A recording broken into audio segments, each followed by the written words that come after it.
அண்மையில் ஒரு செய்தியாளர் வந்து அண்ணன் சீமான் மீது 3 வழக்குகளின் கீழே வந்து ஒரு கம்ப்ளைண்ட் கொடுத்துருக்காங்க.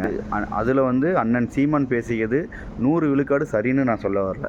ஆனால் அந்த செய்தியாளர் செஞ்சது 100 விழுக்காடு சரின்னு நம்ம சொல்ல முடியாது. ஏன் எதனாலங்கிறத நான் ஒரு சில கருத்துக்களை சொல்கிறேன்.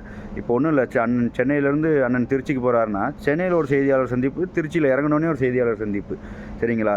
இன்னும் அவர் கூடயே இருக்கிறவங்க அண்ணன் வேண்டானே நமக்கு லேட் ஆகுது நம்ம போகணுன்னு சொல்லியிருந்தாலும் இல்லை இருக்கட்டும் அப்படின்னு சொல்லிட்டு ஒரு செய்தியாளர் சந்திப்பை முடிச்சுட்டு தான் அண்ணன் போவார். இன்னொன்று பொதுக்கூட்டத்துக்கு போனதுக்கப்புறம் ஒரு செய்தியாளர் சந்திப்பு. இது ஒரு நாளைக்கு 3 அல்லது 4 முறை செய்தியாளர்களை சந்திக்கிறாரு. எந்த இடத்துல செய்தியாளர்களை வந்து அண்ணன் இழிவாவோ எந்த இடத்துலையும் நினைக்க மாட்டார். அப்படியேப்பட்ட மனுஷன் அவர் கிடையாது.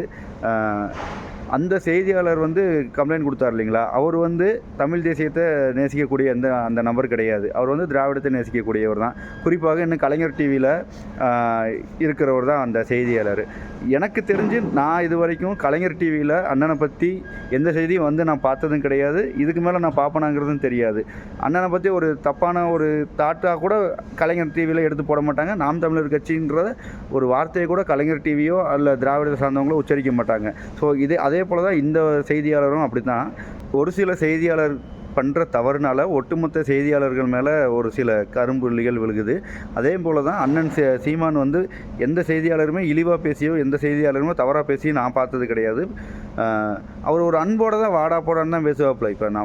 இப்போ அவர் கூட இருக்கிறவங்கள அவர் தம்பிகளை எவ்வாறு பார்க்குறாரோ அதே போல் தான் மற்ற செய்தியாளர்களையுமே அவர் அப்படி தான் பார்ப்பாப்புல. நம்ம வந்து அவரை ஒரு அண்ணனாக ஏற்றுக்கிறோன்னா அவர் நம்மளை ஒரு தம்பியாக தான் ஏற்றுப்பார். அதே போல் தான் ஒரு உரிமையோடு தான் அந்த செய்தியாளரை பேசினார். ஆனால் இதுதான் சாக்குன்னு சொல்லிவிட்டு அந்த செய்தியாளர் போய் கம்ப்ளைண்ட் கொடுத்துட்டாப்புல.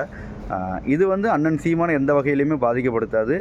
ஏன்னா செய்தியாளர்களை பார்த்து ஓடுறதுக்கு அண்ணன் ஒன்றும் காமெடி பீஸ் இல்லை, மாஸ்டர் பீஸு.